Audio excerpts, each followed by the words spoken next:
মৰমৰ ছাত্ৰ-ছাত্ৰীসকল এটা ইম্পৰ্টেণ্ট টপিক হৈছে টেন্স। আমি যেতিয়া ইংৰাজী গ্ৰামাৰ কৰিবলৈ যাওঁ টেন্স ভালদৰে নজনাৰ বাবেই আমি বিভিন্ন ধৰণৰ ক্ষেত্ৰত বিভিন্ন সময়ত প্ৰশ্ন উত্তৰবোৰ আমি ভুলকৈ কৰোঁ আৰু আমি ইয়াৰ পৰা নম্বৰসমূহ কালেক্ট কৰিব নোৱাৰোঁ। দ্বিতীয়তে টেন্সৰ বিষয়ে যদি আমি শুদ্ধকৈ নাজানো আমি ইংলিছ স্পিকিঙৰ ক্ষেত্ৰতো যেতিয়া আমি ইংলিছত কাৰোবাৰ লগত কথা পাতিব লগা হয় তেতিয়াহ'লে আমি কিন্তু টেন্স নজনাৰ বাবে বহু সময়ত আমি বহু খোকোজাত পৰোঁ, আমাৰ ভুল হয় আৰু আমাৰ কনফিডেণ্টৰ কমি হয়। গতিকে মই ভাবোঁ যে আমি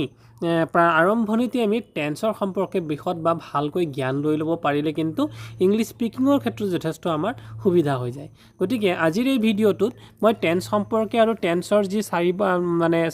তিনিবিধ টেন্সৰ যি 12টা প্ৰকাৰ সেই 12টা প্ৰকাৰৰ বিষয়ে মই আলোচনা কৰিম আৰু সম্পূৰ্ণ বিষয় গোটেই সম্পূৰ্ণ টেন্সৰ এই ভিডিঅ'টোতে সম্পূৰ্ণ কমপ্লিট কৰাটো হয়তো সম্ভৱ নহ'বও পাৰে। মই ইয়াৰ পৰৱৰ্তীটো টেন্স সম্পৰ্কীয় ভিডিঅ'বোৰ মই ইয়াৰ পিছত পৰৱৰ্তী ভিডিঅ'ত দিম। গতিকে আজি আহাচোন আমি টেন্স সম্পৰ্কে টেন্সনো কি আৰু টেন্সৰ প্ৰকাৰ আৰু কাক কয় সম্পূৰ্ণবোৰ জানো। লগতে যদি তোমালোকে নতুনকৈ মোৰ চেনেলটোত আহিছা তেতিয়াহ'লে চেনেলটো ছাবস্ক্ৰাইব কৰি দিবা আৰু ভিডিঅ'টো যদি ভাল লাগে তেতিয়াহ'লে লাইক কৰি দিবা আৰু বন্ধুবৰ্গৰ মাজত শ্বেয়াৰ কৰি দিবা। নটিফিকেশ্যন বেলটো অল কৰি দিবা যাতে প্ৰথম শ্ৰেণীৰ পৰা দশম শ্ৰেণীলৈকে বিভিন্ন ধৰণৰ অংক বিজ্ঞান আৰু এনেধৰণৰ ভিডিঅ'বোৰ পাই থাকা। লগতে আমি বিভিন্ন শিক্ষা সম্পৰ্কীয় ভিডিঅ'বোৰ মই দি থাকোঁ, গতিকে সেইবোৰ পাবলৈ উপলব্ধ হ'ব। এতিয়া আমি টেন্স কাক কয় প্ৰথমে জানোচোন। গতিকে ইয়াতে আমি প্ৰথমতে লিখিছোঁ যে আচলতে টেন্স শব্দটো লেটিন শব্দ টেম্পাছৰ পৰা উৎপত্তি হৈছে আৰু যাৰ অৰ্থটো হ'ল টাইম বা সময়। টেন্স মানে হৈছে টাইম বা সময়, প্ৰথমে আমি কথাটো জানিব লাগিব। দ্বিতীয়তে ইয়াতে লিখিছোঁ যে concept of tense and time. Tense মানে কি আৰু টাইম মানে কি, তাৰ কনচেপ্টটো কি। ইয়াত লিখিছে কি টেন্স আৰু টাইমৰ কনচেপ্টটো বেলেগ বেলেগ হয়, য'ত টাইম হৈছে এটা নেচাৰেল কনচেপ্ট, আনহাতে ইংৰাজী অধ্যয়নৰ ক্ষেত্ৰত টেন্স হৈছে এটা গ্ৰামাৰেটিকেল কনচেপ্ট। গতিকে সময় এটা প্ৰাকৃতিক বস্তু নহয় জানো। আমি ৰাতি সূৰ্য উদয় হোৱাৰ পৰা বেলি অস্ত যোৱালৈকে গোটেই দিনটো আমি সময় বা ৰাতিৰ সময়খিনিও সময়, কিন্তু গ্ৰামাৰৰ ক্ষেত্ৰত সময় একেবাৰে আমি টাইম আৰু টেন্স ছেইম বুলি কিন্তু কৈ দিব নোৱাৰোঁ, দুটাৰ মাজত অলপ হ'লেও প্ৰভেদ আছে। ইয়াতে চোৱা, য'ত টাইম হৈছে এটা নেচাৰেল কনচেপ্ট আনহাতে ইংৰাজী অধ্যয়নৰ ক্ষেত্ৰত টেন্স হৈছে এটা গ্ৰামাৰেটিকেল কনচেপ্ট। টেন্সৰ সম্বন্ধ ইংলিছ গ্ৰামাৰৰ লগত আৰু টেন্স আৰু টাইমৰ কনচেপ্টটো সমপৰ্যায়ৰ নহয়। এনেকুৱা বহুতো চেণ্টেন্স হ'ব পাৰে যিবোৰ ফিউচাৰ টাইমত কাৰ্য সম্পন্ন হোৱা দেখা যায়, কিন্তু ইংলিছ গ্ৰামাৰৰ নিয়ম অনুসৰি সেইবোৰত প্ৰেজেণ্ট টেন্সৰ নিয়ম প্ৰযোজ্য হয়, সেইবোৰ প্ৰেজেণ্ট টেন্সৰ নিয়ম অনুসৰি অনুবাদ কৰা হয়। এতিয়া ছাত্ৰ ছাত্ৰীসকল বা যিসকলে এই ভিডিঅ'টো চাই আছে তেওঁলোকৰ অৰ্থে কৈছোঁ যে কেতিয়াবা দেখা যায় যে এটা বস্তু বা এটা ঘটনা হয়তো হৈছে ভৱিষ্যত কালত, কিন্তু তাক দেখুওৱা হৈছে কিন্তু বৰ্তমান কাল ৰূপত দেখুওৱা হৈছে। সেই অৰ্থেই কোৱা হয় টেন্স আৰু সময়, অৰ্থাৎ টেন্স আৰু টাইম দুয়োটাই কিন্তু একে নহয়। এতিয়া ইয়াতে কেইটামান চেণ্টেন্স দিয়া হৈছে। প্ৰথমটো চেণ্টেন্সত দিছিলে দে আৰ কামিং টুমৰো, ভালকৈ মন দিবা, দে আৰ কামিং টুমৰো। আৰু দ্বিতীয়টোত আছিল he is going to Guwahati tomorrow. আৰু তৃতীয়টো বাক্যত আছিল the principal retires in the month of July. তিনিটা বাক্য ইয়াত দিয়া হৈছে। আচ্ছা, এই তিনিটা বাক্যত যে ওপৰৰ বাক্যবোৰ ফিউচাৰ টাইম একশ্যনৰ কথা প্ৰকাশ কৰিছে, কিন্তু সেইবোৰ প্ৰেজেণ্ট টেন্সৰ নিয়ম অনুসৰি অনুবাদ কৰা হৈছে। যে ইয়াতে চোৱা, মন কৰিলে দেখিবা যে he is going to Guwahati টুমৰোলৈ মানে অৰ্থাৎ গুৱাহাটীলৈ অহাকালিলৈহে যাব, বাট ইয়াত প্ৰয়োগ কৰা কি হৈছে হি ইজ গোয়িং টু, অৰ্থাৎ দেখুওৱা হৈছে এইটো এটা বৰ্তমান কালৰ বাক্য হিচাপে, নহয় জানো। গতিকে ওপৰৰ বাক্যবোৰে ফিউচাৰ টাইম একশ্যনৰ কথা প্ৰকাশ কৰিছে, অৰ্থাৎ ভৱিষ্যত কালৰ সময়টো প্ৰকাশ কৰিছে, কিন্তু সেইবোৰ প্ৰেজেণ্ট টেন্সৰ নিয়ম অনুসৰি অনুবাদ কৰা হৈছে। এতিয়া আমি নিশ্চয় বুজি পালোঁ যে টেন্স আৰু টাইমৰ কনচেপ্টটো বেলেগ বেলেগ হয়। এতিয়া টেন্সনো কি, টেন্সনো কাক কয়, হোৱাট ইজ টেন্স। চ' ইয়াতে লিখিছে tense denotes the time of action done by the verb, or tense is the form of a verb which shows not only the time of action but also the state of an action, মানে মাথো সময়টোৱে নহয় তাৰ অৱস্থাটোকো বুজোৱা হৈছে। ইয়াতে সাধাৰণতে ক্ৰিয়াৰ সময়কে টেন্স বুলি কোৱা হয় আৰু আচলতে ইংৰাজী ভাষাত কাম কৰিবলৈ প্ৰধানকৈ তিনিটা সময় ধৰি লোৱা হয়। গতিকে কি হ'ব, প্ৰথমটো হ'ব যে ইয়াতে তিনিটা বাক্য আমি যদি লওঁ, প্ৰথমটোত হ'ব Ram does the work, Ram does the work, যে ৰামে কামটো কৰে, এইটো হ'ব বৰ্তমান কাল। আকৌ আমি লিখিব পাৰিম ৰাম ডিড দ্য ৱৰ্ক, এইটো হ'ব অতীত কাল, ৰামে কামটো কৰিছিল। আৰু তৃতীয়টো বাক্য Ram will do the work, Ram will do the work অৰ্থাৎ এইটো ফিউচাৰ অৰ্থাৎ ৰামে কামটো কৰিব এইটো হ'ব ভৱিষ্যৎকাল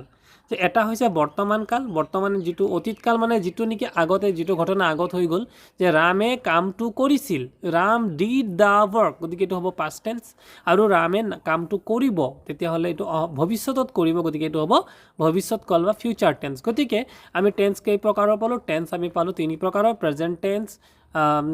টেন্স বৰ্তমান কাল পাষ্ট টেন্স অতীতকাল আৰু ফিউচাৰ টেন্স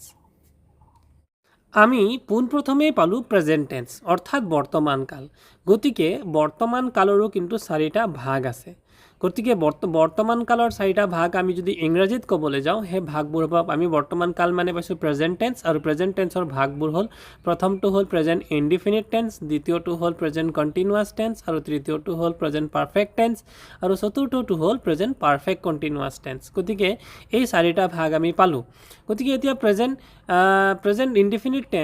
ইনডিফিনিট টেন্সে কি বুজায় ধৰি লোৱা মই এটা বাক্য লিখিলোঁ যে মই ভাত খাওঁ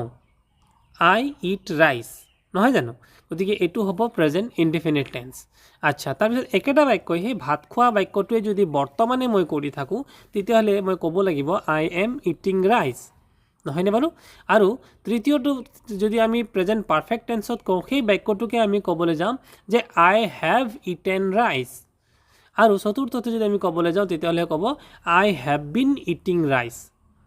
হয়নে বাৰু গতিকে আমি এই যে চাৰিটা ফৰ্মেট পালোঁ বা চাৰিটা ফৰ্মেটত একেটা বাক্যই ভাত খোৱা কথাটোকে আমি চাৰি ধৰণে ক'ব লগা হ'ল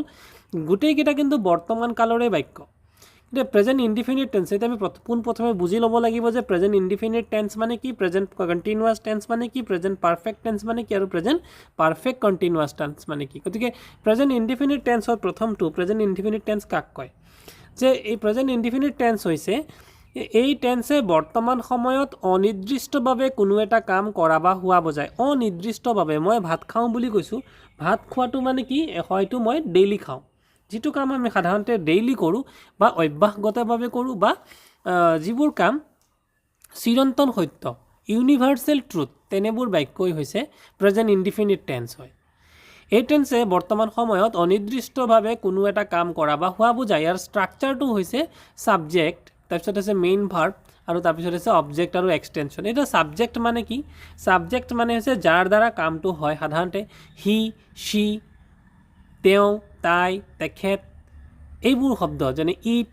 এইবোৰ হৈছে ছাবজেক্ট তাৰপিছতে মেইন ভাৰ্ব কোনটো হ'ব আৰু মেইন ভাৰ্বটো থাকিব কি হয় প্ৰেজেণ্ট ফৰ্মত থাকিব বুলি কৈছে গতিকে মেইন ভাৰ্ব বুলি কৈ মই এতিয়া ক'লোঁ যে আই ইট ৰাইচ গতিকে আইটো হ'ব ছাবজেক্ট ইটটো হ'ব মেইন ভাৰ্ব প্ৰেজেণ্ট ফৰ্মত আছে আৰু ই ৰাইচটো হ'ব অবজেক্ট বা তাৰপিছত আৰু যদি কিবা বা আই ইট ৰাইচ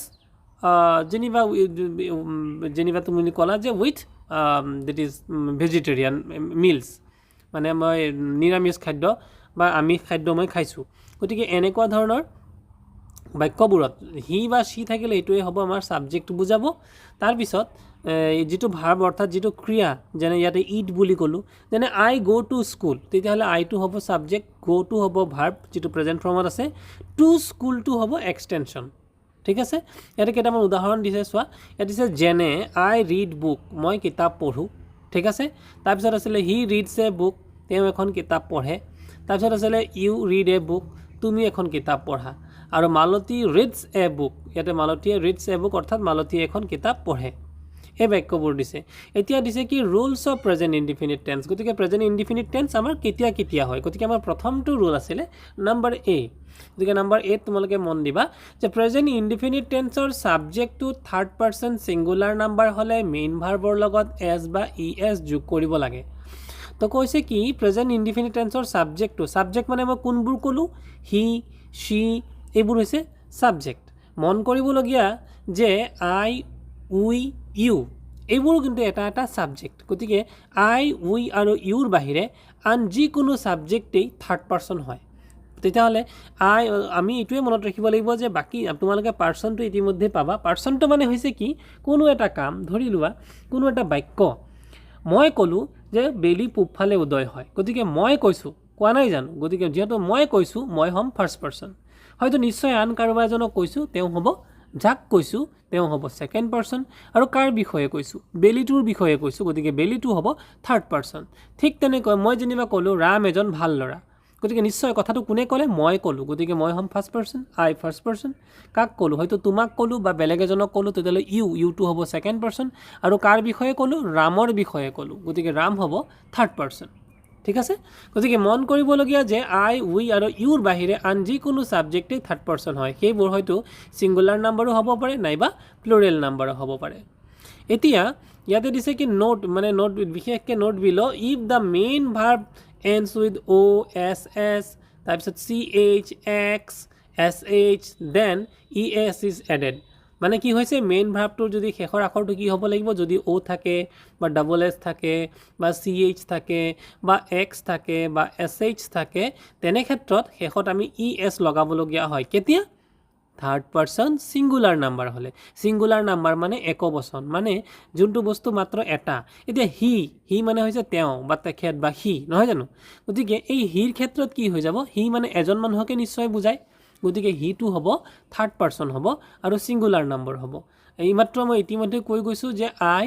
উই আৰু ইউ এই তিনিটা শব্দৰ বাহিৰে বাকী সকলোবোৰ শব্দই থাৰ্ড পাৰ্চনেই হয় may be singular number may be plural number ঠিক আছে এইবাৰ চোৱা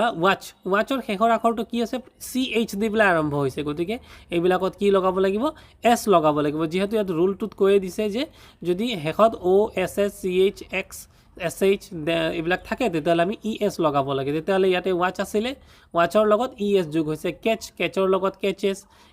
গেছৰ লগত গেছেছ মিক্সৰ লগত মিক্সেছ বক্সৰ লগত কাৰণ শেষৰ আখৰটো কিমান এক্স গতিকে এক্স থাকিলে ই এছ যোগ হ'ব ফিক্সৰ লগত ফিক্সেছ পুছৰ লগত পুছেছ এনেধৰণে বাজৰ লগত বাজেছ ৱাৰ্ল্ডছৰ লগত ৱাৰ্ল্ডজেছ ৱাছৰ লগত ৱাছেছ ফিনিছৰ লগত ফিনিছেছ মিছৰ লগত ডাবল এছ আছে গতিকে ডাবল এছ থাকিলেও লাষ্টত চোৱা MI লগাই পেলাই আকৌ ই এছ লগাবলগীয়া হৈছে আৰু 2 নম্বৰ ঠিক তেনেকৈ 2 নম্বৰ নোট দিয়া হৈছে যে if the main verb ends with Y and there is a consonant before Y then Y is removed and IES is added তেতিয়াহ'লে কিন্তু যেনে ষ্টাডি হ'লে হ'ব ষ্টাডিজ কপি হ'লে হ'ব কপিজ কেৰি হ'লে হ'ব কেৰিজ ট্ৰাই হ'লে হ'ব ট্ৰাইজ ক্ৰাই হ'লে হ'ব ক্ৰাইজ আৰু ড্ৰাই হ'লে হ'ব ড্ৰাইজ আৰু নোট 3 দি দিছে if S is added with all verbs exception of note B and note 1 যদি আমি যিটো নেকি 2 নম্বৰ নোট আৰু 2 নম্বৰ নোট আৰু 1 নম্বৰ নোটত দিছোঁ তাৰ বাহিৰে যদি এছ থাকে যেনে ইয়াত চোৱা প্লে আছে প্লেৰ আগত ৱাই শব্দটোৰ আগত কনষ্টেণ্ট আছে নে ভাৱেল আছে কনচনেণ্ট আছে নে ভাৱেল আছে নিশ্চয় ৱাইৰ আগত কি আছে ইয়াতে ভাৱেল আছে গতিকে ইয়াতে কিন্তু ৱাইৰ পিছতে এছ যোগ হ'ব তেতিয়া কিন্তু ৱাইটো আঁতৰ হৈ পেলাই IES যোগ নহ'ব বুজি পাইছা যে ইয়াতে যিহেতু ৱাই শব্দটোৰ মানে ৱাই লেটাৰটোৰ আগত ইয়াতে কি দিয়া আছে মানে এটা ভাৱেল হয় গতিকে সেই ৱাইটো থাকি যাব আৰু তাৰ লগতে এছ যোগ কৰি পেলাই আমি প্ৰেজেণ্ট ইনডিফিনিট টেন্সৰ ক্ষেত্ৰত ব্যৱহাৰ কৰিম এতিয়া কেনেকৈ ব্যৱহাৰ কৰিম ইয়াতে কেইটামান শব্দ দিছে হেল্পৰ ক্ষেত্ৰত হেল্পছ কিপৰ ক্ষেত্ৰত কিপছ টেকৰ ক্ষেত্ৰত টেক্স ইটৰ ক্ষেত্ৰত ইটছ ৱৰ্কৰ ক্ষেত্ৰত ৱৰ্কছ এনেধৰণৰে এতিয়া চোৱা প্ৰথম এটা বাক্য দিছে he do the work matric পৰীক্ষাত এনেধৰণেই কিন্তু কি কৰা হয় কাৰেক্ট টেন্স কৰিবলৈ দিয়ে তো হি ইয়াতে ডু দিছে গতিকে ডু ভাৰ্বটো ইয়াতে আমি কি হ'ব হি ডু দ্য ৱৰ্ক তো ইয়াত যদি আমি কওঁ বাক্য যদি আমি হেৰি কৰোঁ যে তেওঁ কাম কৰে বুলি কৈছে কেতিয়া কৰে সদায় কৰে বা অভ্যাসগতভাৱে কৰে গতিকে এই যে কাম কৰে তেতিয়াহ'লে এই কাম কৰা বাক্যটোত কি হৈ যাব যে ডুৰ ঠাইত কি লগাব লাগিব আমি তেতিয়া ES লগাই দিব লাগিব আমি যেতিয়া কাৰেক্ট টেন্স আমি কমপ্লিট কৰিম তেতিয়াহ'লে আমি ইয়াক শুধৰাই পেলাই কেনেকৈ লিখিব লাগিব হি ডাজ দ্য ৱৰ্ক তাৰপিছত আছে উই প্লে হকী তেতিয়াহ'লে উই প্লে ঠাইত প্লে হ'ব প্লে ভাৰ্বটোত কিন্তু কোনো ধৰণৰ চেঞ্জেছ নহয় কাৰণ কিয় চেঞ্জেছ হোৱা নাই বাৰু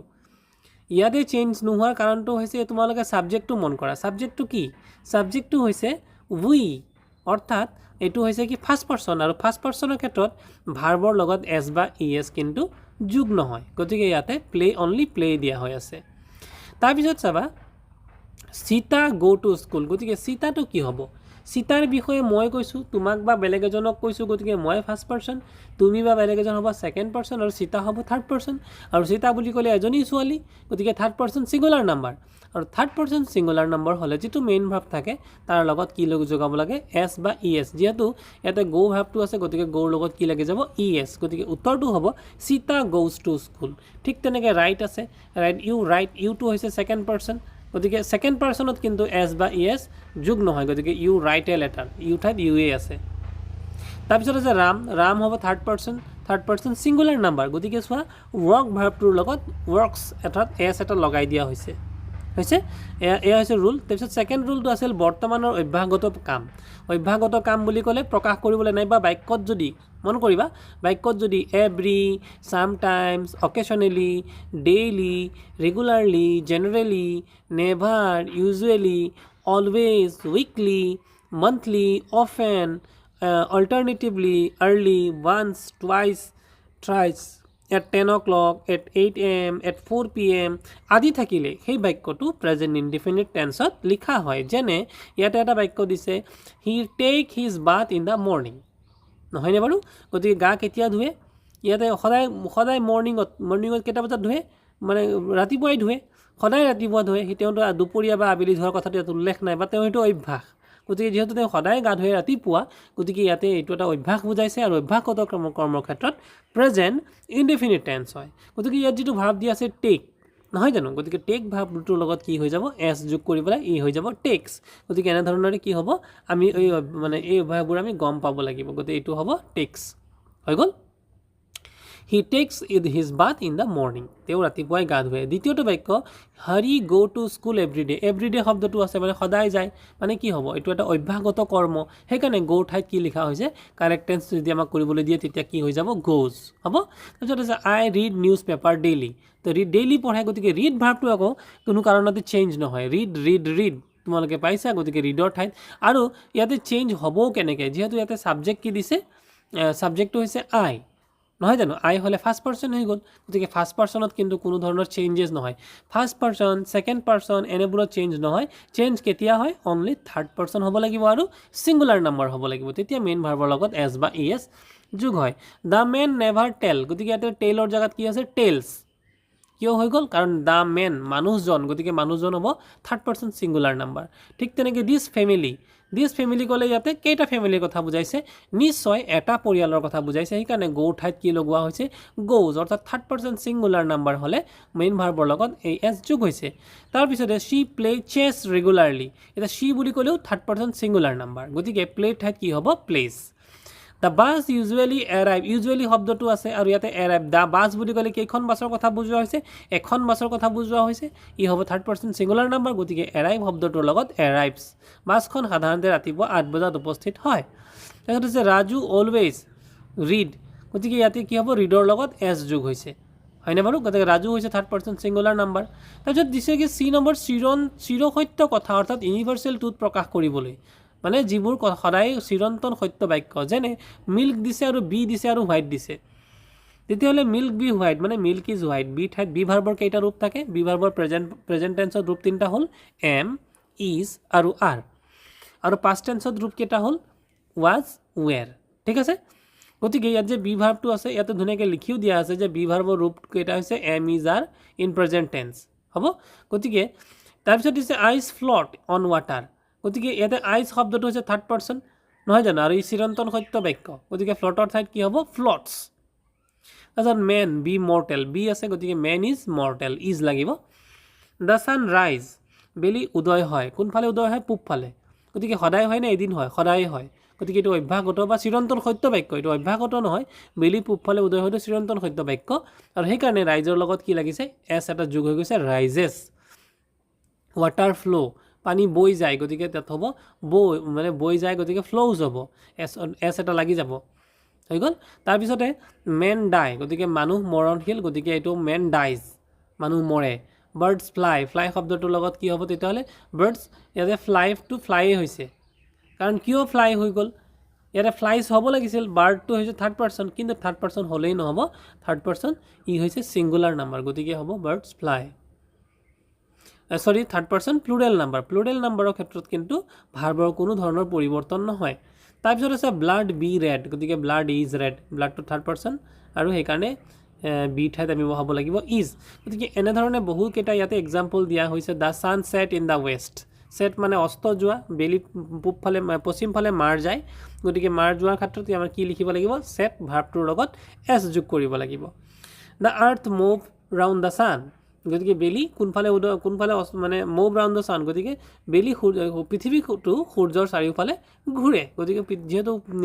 পৃথিৱীটো সূৰ্যৰ চাৰিওফালে ঘূৰে, গতিকে মুভ শব্দটোৰ লগত ইয়াতে মুভছ হৈছে কিয় ইউ কিন্তু থাৰ্ড পাৰ্চন ছিংগুলাৰ নাম্বাৰ, কাৰণ পৃথিৱী কেইটা আছে, পৃথিৱী সদায় এটাই হ'ব, গতিকে এইটো আছে এটা ছিংগুলাৰ নাম্বাৰ আৰু থাৰ্ড পাৰ্চন।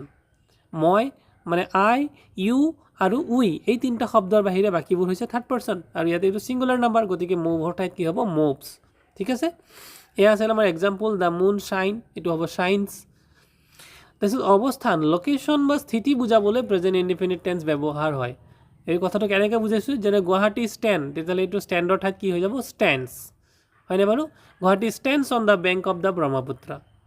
বা ইয়াতে দিছে দ্য ৰিভাৰ ব্ৰহ্মপুত্ৰ অৰিজিনেট, তেতিয়াহ'লে অৰিজিনেটৰ ঠাইত কি হ'ব অৰিজিনেটছ। তাৰপিছত the road run from Guwahati to Shillong, তেতিয়া ৰান ফ্ৰম নহ'ব ৰানছ ফ্ৰম, এইবোৰ চিৰন্তন সত্য বাক্য। দ্য তাজমহল ষ্টেণ্ডৰ ঠাইত, এইটো একচুৱেলি চিৰন্তন সত্য বুলি নহয়, ইয়াতে কৈছে কি লোকেশ্যনৰ ক্ষেত্ৰত বা তেনে ক্ষেত্ৰত এইবোৰ ব্যৱহাৰ হয়, যেনে ষ্টেণ্ড, গতিকে তাজমহল হ'ব ষ্টেণ্ডছ। তাৰপিছত ইয়াতে দিছিলে কবি বা লিখকৰ উদ্ধৃতি বুজাবৰ কাৰণে, তেতিয়া ইয়াতে চোৱা, ইয়াত দিছে শেক্সপিয়াৰ শেক্সপিয়াৰে কৈছিল বা কয়, গতিকে এনে ক্ষেত্ৰত কি হ'ব শেক্সপিয়াৰ ছেইজ। ইয়াত আচলতে কৈছিল নহয়, শেক্সপিয়াৰে কয়, গতিকে শেক্সপিয়াৰে কি কয় অল দেট গ্লিটাৰ্ছ আৰ, কোনো ইয়াতে কোৱা হৈছে যে কবি বা লিখকৰ উদ্ধৃতি, কবি বা লিখকে যদি কোনো এটা কথা কৈছে আৰু সেই কথাটো যদি উদ্ধৃতি হিচাপত আমি যদি কোটেশ্যনত দেখুৱাওঁ, ঊৰ্ধ্বকমাৰ ভিতৰত দেখুৱাওঁ, তেতিয়াহ'লে এই যে ছে বুলি শব্দটো ইউজ হৈছে তাতে হ'ব ছেইজ। তাৰপিছত আছে মহাত্মা গান্ধী ছে, তেতিয়াহ'লে এইটো হ'ব মহাত্মা গান্ধী ছেইজ, হয়নে বাৰু? হজৰত মহম্মদ ছে, তেতিয়াহ'লে হজৰত মহম্মদ ছেইজ হ'ব। তাৰপিছত আছে এফ নম্বৰ, কৈ থকা মুহূৰ্তত কাৰ্যবোৰৰ বিষয়ে বৰ্ণনা কৰিবলৈও প্ৰেজেণ্ট কণ্টিনিউৱাছ টেন্সৰ পৰিৱৰ্তে প্ৰেজেণ্ট ইনডিফিনিট টেন্স ব্যৱহাৰ কৰিব লাগে। হ'ব লাগিছিল প্ৰেজেণ্ট কণ্টিনিউৱাছ টেন্স, কিন্তু প্ৰেজেণ্ট ইনডিফিনিট। যেনে ইয়াতে চোৱা চি ইট ৰেইনছ, এতিয়া আমি কৈ আছোঁ নহয় চোৱা বৰষুণ দি আছে, তেতিয়াহ'লে এইটো ইট ইজ ৰেইনিং হ'ব লাগিছিল, কৈ থকা মুহূৰ্ততে হৈছে নাই ইট ইজ ৰেইনিং বুলি আমি লিখিব লাগিছিল, কিন্তু ইট ইজ ৰেইনিং বুলি নিলিখি পেলাই আমি লিখিছোঁ ইট ৰেইনছ। ঠিক আছে, আৰু এনেধৰণৰ কিন্তু মেট্ৰিক পৰীক্ষাত কাৰেক্ট টেন্স কৰিবলৈ আহে। তাৰপিছত look how the old men works, দেখা বা চোৱা কেনেকৈ বুঢ়া মানুহজনে কাম কৰি আছে, কাম কৰি আছে হ'ব লাগিছিল ৱৰ্কিং, কিন্তু ৱৰ্কিং নহৈ পেলাই কি হৈছে ৱৰ্কছ। এয়া কিন্তু আমি কি পঢ়ি আছোঁ প্ৰেজেণ্ট ইনডিফিনিট টেন্সৰ ৰুলবোৰ পঢ়ি আছোঁ। হিয়াৰ কামছ দ্য লিটিল বয়, কণমানি ল'ৰাটো আহি আছে, গতিকে আহি আছে হ'ব লাগিছিল কামিং, কিন্তু কামিং নহৈ পেলাই কি হৈ গৈছে comes. There goes our captain, এইটো আমাৰ দলপতিজন গৈ আছে, গতিকে এইটো আছিল গয়িং নহৈ পেলাই গ'জ হৈছে। আৰু তাৰপিছত দিছে জি নম্বৰ এটা নিয়ম যে হুৱেন এভাৰ আৰু হুৱেনৰ লগত চিম্পল প্ৰেজেণ্ট টেন্স ব্যৱহাৰ কৰিব লাগে, যেনে whenever it rains the roof leaks, when you open the window' a light goes on, ইয়াতে গ' অন দিয়া নাই goes on. Whenever he comes, he stays here for a day. When he comes here, she brings fruits. তাৰপিছত দিছে H নম্বৰটো, বৰ্তমান সময়ত সাধাৰণ সত্যৰূপে ঘটি থকা কাৰ্যবোৰৰ বিষয়ে বৰ্ণনা কৰিবলৈও প্ৰেজেণ্ট ইনডিফিনিট টেন্স ব্যৱহাৰ কৰা হয়, যেনে Dispur is the capital of Assam, Dispur অসমৰ ৰাজধানী। There is a playground in front of our school, আমাৰ স্কুলৰ সন্মুখত এখন খেলপথাৰ আছে। India is a vast country, ভাৰতবৰ্ষ এখন বিশাল দেশ। India is a secular state, ভাৰতবৰ্ষ এখন ধৰ্মনিৰপেক্ষ দেশ। There is a large number of schools and colleges at Pathsala, পাঠশালাত ভালেমান স্কুল কলেজ আছে। Raju seems to be wicked, ৰাজুক দুষ্ট যেন লাগে। গতিকে এয়া আছিল আমাৰ প্ৰেজেণ্ট ইনডিফিনিট টেন্স। এইবাৰলৈ আমি আহিছোঁ প্ৰেজেণ্ট কণ্টিনিউৱাছ টেন্সৰ বিষয়ে জানিম। প্ৰেজেণ্ট কণ্টিনিউৱাছ টেন্স কাক কয়, প্ৰথমতে আমি জানি ল'লোঁ যে এই টেন্সে বৰ্তমান সময়ত কোনো এটা কাম চলি থকা বা হৈ থকা বুজায়, আৰু ইয়াৰ ষ্ট্ৰাকচাৰটো কেনেকুৱা হয় ছাবজেক্ট প্লাছ বি ভাৰ্ব, আৰু বি ভাৰ্ব বুলি ক'লে কি হ'ব এম হ'ব, ইজ হ'ব, নাইবা আৰ হ'ব, সেইটো আমাৰ ছাবজেক্ট অনুযায়ী। তাৰপিছত হ'ব মেইন ভাৰ্ব হ'ব, তাৰ লগত আই এন জি যোগ কৰিব লাগিব, আৰু অবজেক্ট আৰু এক্সট্ৰা ইয়াতে এক্সট্ৰা বা এক্সটেনশ্যন যিখিনি তাৰপিছত মানে বাক্যৰ লগত লগ লাগি যায়। এতিয়া ইয়াত চোৱা উদাহৰণ কিছুমান দিয়া হৈছে, যেনে he is doing the work, এতিয়া চাবলৈ গ'লে হিটো হৈছে ইয়াত কি হিটো হ'ব ছাবজেক্ট। তাৰপিছতে ইয়াতে বি ভাৰ্বৰ ৰূপ কেইটা আছিলে এম, ইজ আৰু আৰ, গতিকে ছাবজেক্ট অনুযায়ী ইয়াত কি বহিলে হি এম নহয়, কিন্তু আই হ'লে এম হ'ব, গতিকে হি ইজ মেইন ভাৰ্বটো কি ডু, আৰু ডুৰ লগত কি লাগিছে আই এন জি, গতিকে কণ্টিনিউৱাছ টেন্সত সদায় আই এন জি যোগ হয় দ্য ৱৰ্ক। ঠিক আছে, আৰু কি দিছে আই এম প্লেয়িং ফুটবল, তাৰপিছত দিছে দে আৰ ফ্লাইং কাইটছ, সিহঁতে চিলা উৰাই আছে। এতিয়া ইয়াৰ পিছত আহি গ'ল rules of present continuous tense. Present continuous টেন্সৰ ৰুলবিলাক কি কি? প্ৰথমটো ৰুলত আহিছিলে বাক্যত নাও, টুডে, প্ৰেজেণ্টলি, এট প্ৰেজেণ্ট আদি থাকিলে সেই বাক্যটো প্ৰেজেণ্ট কণ্টিনিউৱাছ টেন্সত লিখা হয়। যেনে আই গ' টু বৰপেটা নাও, তেতিয়াহ'লে এইটো কি হ'ব? গ' দি যে এইটো কাৰেক্ট টেন্স ধৰক কৰিবলৈ দিলে নাও শব্দটো আছে নে নাই? যিহেতু ইয়াত নাও শব্দটো আছে আমি গম পাই যাম এইটো নাও শব্দটো থাকিলেই হ'ব প্ৰেজেণ্ট কণ্টিনিউৱাছ টেন্স। তেতিয়াহ'লে এইটো হ'ব I am going to Barpeta নাও।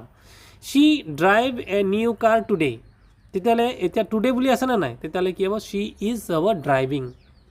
ঠিক আছে, আজি তাই এখন নতুন গাড়ী চলাই আছে। তাৰপিছত we wait for a bus presently, presently শব্দটো আছে তাৰমানে আমি বুজিম কি? Present continuous tense. আৰু প্ৰেজেণ্ট কণ্টিনিউৱাছ টেন্সত ছাবজেক্টৰ লগত কি লাগে? এম হ'ব পাৰে, ইজ হ'ব পাৰে, নাইবা আৰ হ'ব পাৰে। গতিকে উই লগত কি লাগিব? উই লগত লাগিব আৰ। উই আৰ ৱেইটিং ফৰ এ বাছ প্ৰেজেণ্টলি। তাৰ পিছৰ বাক্যটোত the boy read a book at present, গতিকে প্ৰেজেণ্ট শব্দটো ইয়াতো আছে, এট প্ৰেজেণ্ট আছে, গতিকে হ'লে কি এইটো হ'ব প্ৰেজেণ্ট কণ্টিনিউৱাছ টেন্স। তেতিয়াহ'লে কি হ'ব? The boy is reading a book at present. আদেশসূচক বাক্য, আদেশসূচক বাক্য মানে যিটো আমি এইটো আমাৰ বি নম্বৰ ৰুল কণ্টিনিউৱাছ টেন্সৰ। ইম্পাৰেটিভ চেণ্টেন্স এটা কাম বাধাপ্ৰাপ্ত হৈ আন এটা কাম চলি থকা বুজালে বাধা হোৱা কামটো প্ৰেজেণ্ট ইনডিফিনিট টেন্সত আৰু চলি থকা কামটো প্ৰেজেণ্ট কণ্টিনিউৱাছ টেন্সত হয়। তো ইয়াতে উদাহৰণটো চালে আমি ভালদৰে গম পাম যে ডোণ্ট গ' দিয়েৰ, তালৈ নাযাবা, ডে কিল এ টাইগাৰ, হয়নে নহয়? গতিকে দুটা কাম ইয়াত চলি আছে। দুটা কাম কি চলি আছে? এটাত আমাক বাধা দিয়া হৈছে আৰু এটা চলি থকা বুজাইছে। গতিকে প্ৰথম আমাক বাধা দিলে তাত যাব নালাগে বুলি, কিন্তু দ্বিতীয়টোত কি কাম চলি আছে? বাঘ এটা তেওঁলোকে মাৰি আছে, দে আৰ কিলিং এ টাইগাৰ, তো তাত যোৱাটো ৰিক্সি হ'ব, গতিকে আমাক মানা কৰিছে। ঠিক আছে, ডোণ্ট মেক এ নইজ, প্ৰথমটোত আমাক মানা কৰিলে। দ্য বেবী কি হ'ব তেতিয়াহ'লে? প্ৰথমটোত যিহেতু আমাক বাধা দিছে তেতিয়াহ'লে নিশ্চয় তাৰ পৰৱৰ্তী বাক্যটোৰ লগত কি হ'ব? আই এন জি যোগ হ'ব। দ্য বেবী ইজ শ্লিপিং, কেঁচুৱাটো গণ্ডগোল নকৰিবা বা হুলস্থুল নকৰিবা, কেঁচুৱাটো শুই আছে। ৱেইট ফৰ এ মিনিট, আমাক আকৌ বাধা দিলে, ৰখিবলৈ দিছে। আই এম অপেনিং দ্য ডোৰ, তেতিয়াহ'লে পিছৰ বাক্যটো কি হৈ গ'ল? আইৰ লগত এম লাগিলে, অপেন শব্দটোৰ লগত আই এন জি যোগ হ'ল, গতিকে এইটো হ'ব প্ৰেজেণ্ট কণ্টিনিউৱাছ টেন্স। এক মিনিট ৰ'বা, মই দুৱাৰখন খুলি আছোঁ। তাৰপিছত আছে চি নম্বৰ ৰুল, এইটো নতুন এটা আকৌ ৰুল দিলে যে নিকট ভৱিষ্যত, অদূৰ ভৱিষ্যত বা নিকট ভৱিষ্যত বুজাবৰ কাৰণে প্ৰেজেণ্ট কণ্টিনিউৱাছ টেন্স ব্যৱহাৰ কৰা হয়। এনে ক্ষেত্ৰত সাধাৰণতে am is are going to ভাৰ্বৰ ব্যৱহাৰ কৰা হয় বুলি কৈছে। যেনে আমি উদাহৰণটো চালেই গম পাম, he go' to apply for the post, কোনো এটা চাকৰিত মকৰল বা পোষ্ট ওলাইছে আৰু তেওঁ এইটো চাকৰিত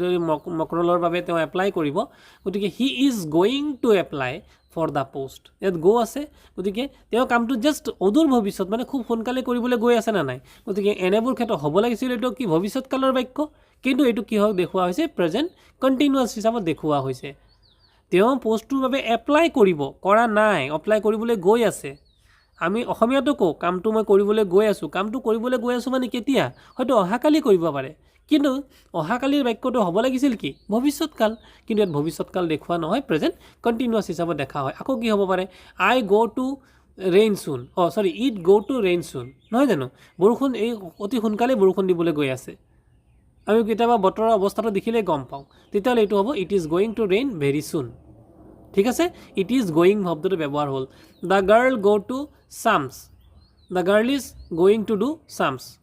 অংক কৰিবলৈ গৈ আছে। ডি নম্বৰ ৰুল হৈছে now, at present, do not, can not, because etcetera বাক্যত থাকিলে তেনে বাক্যৰ ভাৰ্বত প্ৰেজেণ্ট কণ্টিনিউৱাছ টেন্স ব্যৱহাৰ কৰিব লাগে। যেনে the child cry because it is hungry, তেতিয়াহ'লে কি হ'ব এইটো? The child is crying. এইটো আহিছিলে HS ছেকেণ্ড ইয়াৰ 1991ত আহিছিলে, কেইটামান ইয়াতে ছল্ভ কৰি দেখুওৱা হৈছে আৰু ইয়েৰ দি দিয়া হৈছে। The child is crying because it is hungry. তাৰপিছত দিছিলে ফাদাৰ, ৰিড দিয়া আছে এ নিউজ পেপাৰ নাও, নাও শব্দটো আছে, গতিকে HS ছেকেণ্ড ইয়াৰ 1998ত আহিছিলে, father is reading a newspaper now. ইয়াৰ পিছত দিছিলে the boy sleep, do not disturb him, এইটো HS ছেকেণ্ড ইয়াৰ 2000ত আহিছিলে, the boy is sleeping, do not disturb him. তাৰপিছত ৱেইট এ মিনিট, হি কাম, ইয়াত আমাক ইয়াত কি কৰিছে? বাধা দিছে নে নাই? ৰখিবলৈ দিছে, তেতিয়াহ'লে তাৰ পিছৰটো কি হ'ব? Wait a minute, he is coming. He sleep, তেওঁ শুই আছে, গতিকে এণ্ড কেনট মিট ইউ নাও, গতিকে দ্বিতীয়টো বাক্যত চোৱা, কেনট মিট ইউ তাৰমানে আমাক লগ কৰিব নোৱাৰে, তেতিয়াহ'লে কি হ'ব? হি ইজ, যোনটো বাক্য আমাক বাধা দিলে, লগ কৰিব নোৱাৰিব বুলি কোৱাত আমাক বাধা দিছে, কিন্তু তেতিয়াহ'লে কি কৰি আছে তেওঁ? হি ইজ শ্লিপিং, গতিকে এটাত বাধা দিলে আনটোত কি হ'ব? প্ৰেজেণ্ট কণ্টিনিউৱাছ টেন্স হয়। হাৰি আপ, দ্য টেক্সি ৱেইট, গতিকে আমাক হাৰি আপ কৰিবলৈ কৈছে, দ্য টেক্সি ইজ ৱেইটিং। হি কেনট গ' আউট, যাব নোৱাৰে, এইটো এটা বাধা, গতিকে হি ইজ ৰিডিং তাৰ পিছৰ বাক্যটোত ইজ লাগিব বি ভাৰ্বৰ ৰূপ হিচাপে ইজ লাগি যাব আৰু ৰিডৰ লগত ING যোগ হ'ব এইটো আহিছিলে তাৰপিছত আৰু এটা বাক্য দিছিলে you write now aren't you HS second ইয়াৰত আহিছিলে 1990 ইউ আৰ ৰাইটিং নাও আৰ্ণ্ট ইউ ইংৰাজীত কিছুমান নন কনক্লুজিভ ভাৰ্ব আছে যেনে বি চি নো হিয়াৰ আণ্ডাৰষ্টেণ্ড ন'টিছ থিংক ৰিকগনাইজ লাভ লুক এটচেট্ৰা এই ভাৰ্ববোৰ সাধাৰণ অৰ্থত প্ৰেজেণ্ট কণ্টিনিউৱাছ টেন্সত ব্যৱহাৰ নহয় ইহঁত প্ৰেজেণ্ট ইনডিফিনিট টেন্স ব্যৱহাৰ হৈ প্ৰেজেণ্ট কণ্টিনিউৱাছ টেন্সৰ অৰ্থ প্ৰকাশ কৰে যেনে উই চি এ বাৰ্ড মই এটা চৰাই দেখি আছোঁ সেই দেখি থকাত চিং কিন্তু কেতিয়াও নহয় চিয়ে থাকি যায় আই আণ্ডাৰষ্টেণ্ড ইয়ৰ লেকচাৰ মই আপোনাৰ লেকচাৰটো বুজি পাই আছোঁ বুলি ক'বলৈ যাওঁতে আণ্ডাৰষ্টেণ্ডিং নহ'ব আণ্ডাৰষ্টেণ্ডেই হ'ব উই ন' ইউ আমি তোমাক চিনি পাওঁ চিনি পাওঁ মানে এতিয়াও চিনি পাই থকা বুজাইছে কিন্তু নয়িং নহ'ব ন' হ'ব শ্বি ৱান্টছ মি মাই হেল্প তাই মোৰ সহায় বিচাৰিছে তো ৱান্টছ হ'ব তাতে ৱান্টিং নহ'ব বিচাৰি থকা এতিয়াও বিচাৰি আছে তো এতিয়াও কোনো এটা কাম এতিয়া চলি আছে এতিয়া বিচাৰি আছে তো নিয়মতেতো ৱান্টিং হ'ব লাগিছিল কিন্তু ৱান্টিং নহয় ৱান্টছ হ'ব the old lady looks pale হেতা পৰি যোৱা গৈছে গতিকে লুকিং নহয় পেলাই লুকছ হ'ব আই হিয়াৰ এ ষ্ট্ৰেঞ্জ চাউণ্ড মই এটা অদ্ভুত শব্দ শুনি আছোঁ তেতিয়া এইটো হ'ব হিয়াৰিং নহ'ব হিয়াৰ আই ফিল ভেৰি কোল্ড মোৰ ঠাণ্ডা লাগি আছে আই এম ফিলিং কেতিয়াও নহয় তেতিয়া হ'ব আই ফিল ভেৰি কোল্ড ঠিক আছে এইবাৰ আমি আহিছোঁ প্ৰেজেণ্ট পাৰফেক্ট টেন্স তো প্ৰেজেণ্ট পাৰফেক্ট টেন্সনো কাক কয় আমি জানো আহাচোন এই টেন্সে বৰ্তমান সময়ৰ অলপ আগত বা এইমাত্ৰ কোনো এটা কাম শেষ হোৱা বুজায় ইয়াৰ ষ্ট্ৰাকচাৰটো কেনেকৈ দিছে ষ্ট্ৰাকচাৰটো হৈছে ছাবজেক্ট মানে ছাবজেক্ট বুলি ক'লে কি হ'ব পাৰে হি হ'ব পাৰে চি হ'ব পাৰে কোনোবা নাম হ'ব পাৰে ৰাম যদু মধু কোনোবা ঠাইৰ নাম হ'ব পাৰে গুৱাহাটী কোনোবা বস্তুৰ নাম হ'ব পাৰে ইট হ'ব পাৰে এইবিলাক হৈছে ছাবজেক্ট দে হ'ব পাৰে আচ্ছা ছাবজেক্টৰ লগত কি লাগিব বুলি ক'লে হেভ বা হেজ লাগিব আৰু মেইন ভাৰ্বটো পাষ্ট পাৰ্টিচিপল ফৰ্ম এতিয়া পাষ্ট পাৰ্টিচিপল বোলে কি বুজিছা পাষ্ট পাৰ্টিচিপল ধৰি লোৱা গ' ভাৰ্বৰ পাষ্ট টেন্স হৈছে ৱেণ্ট আৰু কি পাইছোঁ আমি গান গতিকে এই গানটোৱে হৈছে পাষ্ট পাৰ্টিচিপল গতিকে এই ভাৰ্বৰ আমি ডাইৰেক্ট গ' বা ৱেণ্ট ব্যৱহাৰ নকৰি পেলাই যেনেকৈ যোৱাৰ ক্ষেত্ৰত গান ব্যৱহাৰ হ'ব তো ইয়াতে দিছে আই হেভ ফিনিছ দ্য ৱৰ্ক গতিকে আমি ফিনিছ মানে শেষ কৰা ফিনিছ ভাৰ্বটোৰ যদি পাষ্ট টেন্স হয় তেতিয়াও হ'ব ফিনিছড আৰু পাষ্ট পাৰ্টিচিপল হ'লেও হ'ব ফিনিছড গতিকে আই হেভ ফিনিছ দ্য ৱৰ্ক মই কামটো শেষ কৰিলোঁ এইমাত্ৰ শেষ কৰিলোঁ গতিকে এনে অৰ্থত কি হৈছে ইয়াতে হেভ ব্যৱহাৰ হৈছে বা হেজ ব্যৱহাৰ হ'ব হেভ কেতিয়া ব্যৱহাৰ হ'ব আৰু হেজ কেতিয়া ব্যৱহাৰ হ'ব থাৰ্ড পাৰ্চন ছিংগুলাৰ নাম্বাৰ হ'লে হেজ ব্যৱহাৰ হ'ব আৰু বাকী সকলো ক্ষেত্ৰতে হেভ ব্যৱহাৰ হ'ব যদিহে প্ৰেজেণ্ট টেন্স হয় তেতিয়াহ'লে দ্বিতীয়টো বাক্যত হি হেজ যিহেতু মই ইয়াতে হিটো হৈছে থাৰ্ড পাৰ্চন ছিংগুলাৰ নাম্বাৰ গতিকে হিটো হ'ব থাৰ্ড পাৰ্চন ছিংগুলাৰ নাম্বাৰ হিচাপে হিৰ লগত হেজ লাগিছে গতিকে হি হেজ আৰু ইট খোৱা কাৰ্য বুজাবলৈ ইট বুজায় গতিকে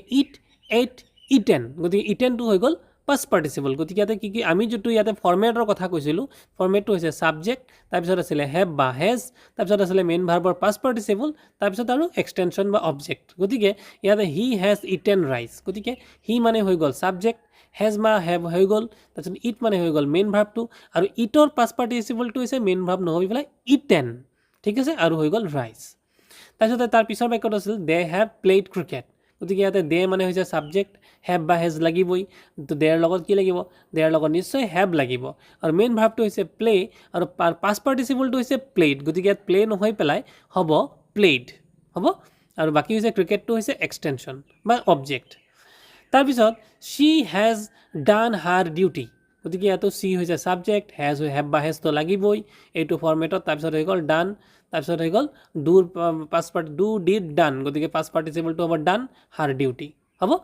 এইবাৰ rules of present perfect tense ৰুলছবিলাক কি তো লিখিছে ইয়াতে বাক্যত already just now several times recently lately never so' ফাৰ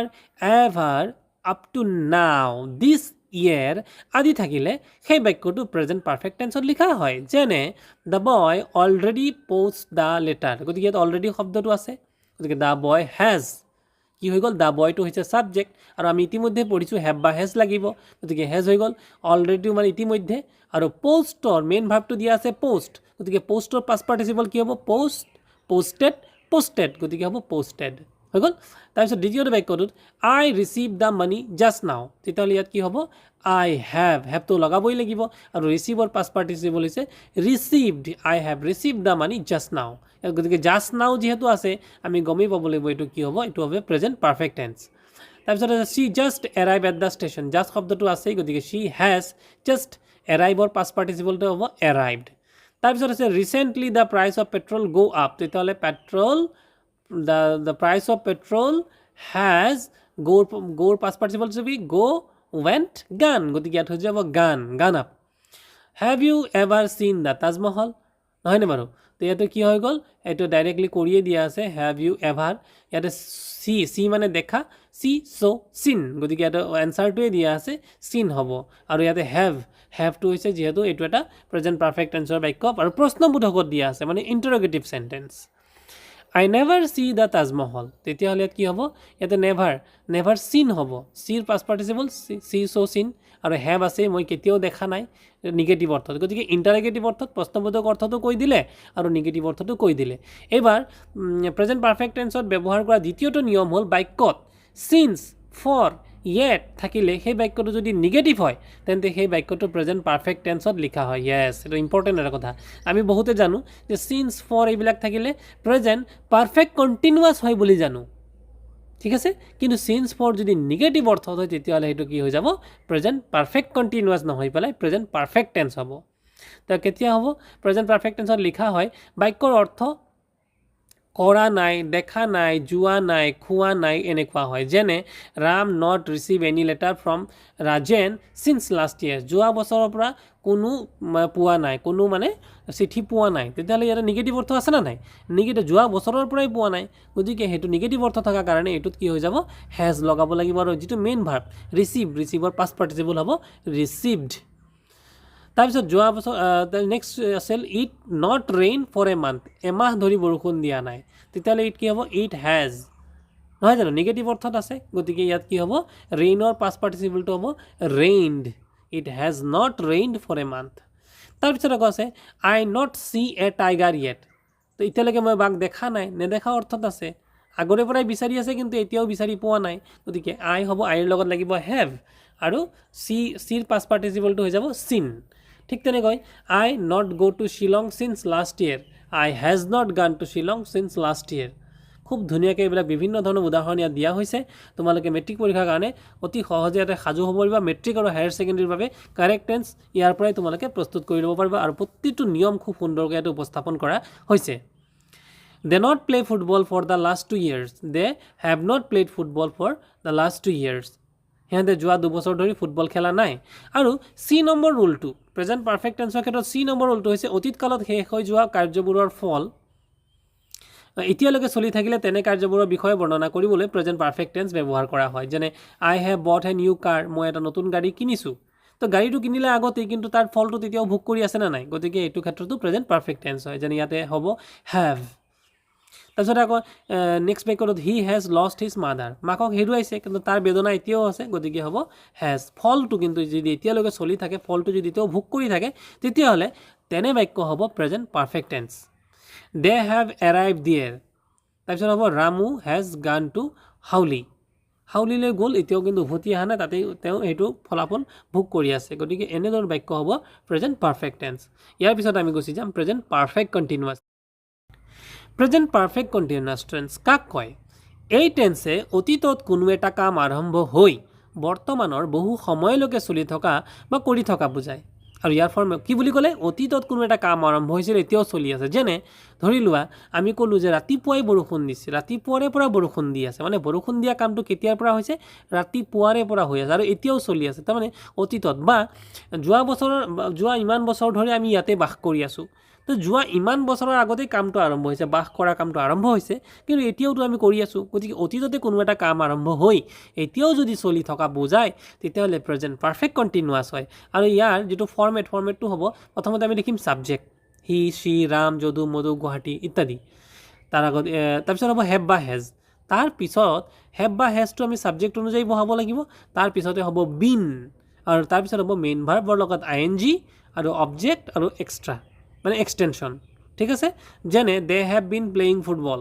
তো ইয়াতে ফুটবল খেলি আছে অথনিয়ে গ'ল এঘণ্টা আগতে খেলিবলৈ গ'ল তেতিয়াৰ পৰা খেলা আৰম্ভ কৰিছে এতিয়াও খেলি আছে গতিকে কামটো আগতে আৰম্ভ হৈ পেলাই এতিয়াও চলি আছে they have been playing football গতিকে কি লগালে হেভৰ লগত বিন লাগিলে প্লে ভাৰ্বটোৰ লগত ING লাগিলে এইখিনি আমাৰ ফৰ্মেট আমি কি ফৰ্মেট মনত ৰাখিব লাগিব ফৰ্মেটটো হৈছে ছাবজেক্ট প্লাছ হেভ বা হেজ প্লাছ বিন হয়নে বাৰু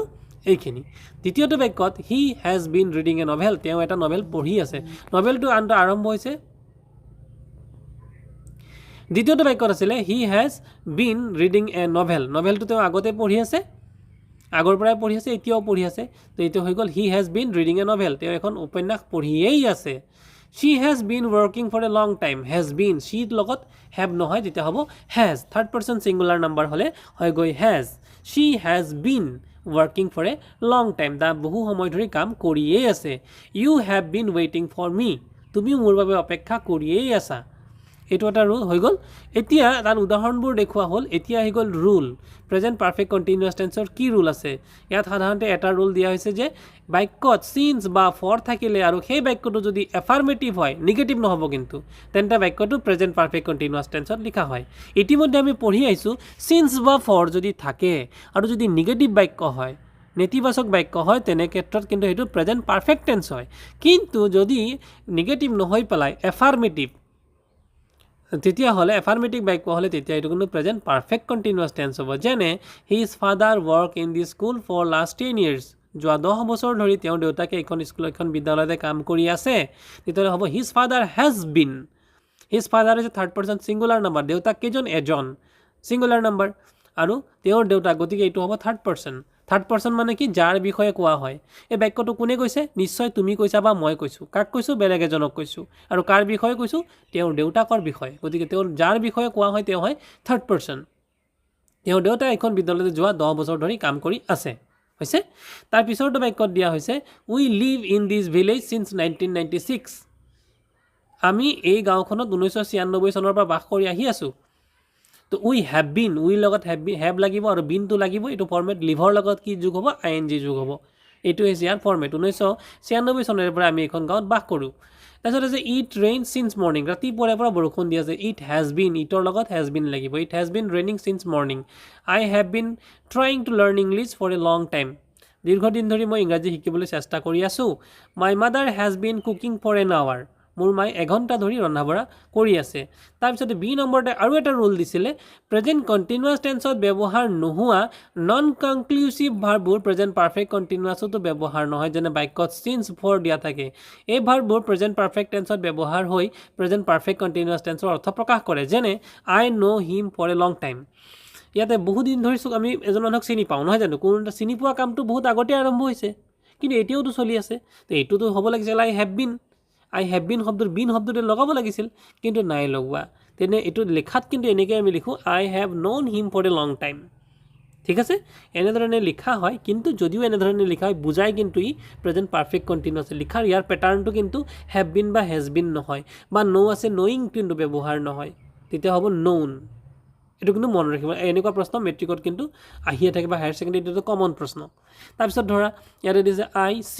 I see a bird in the sky since morning ৰাতিপুৱাৰে পৰা এটা চৰাই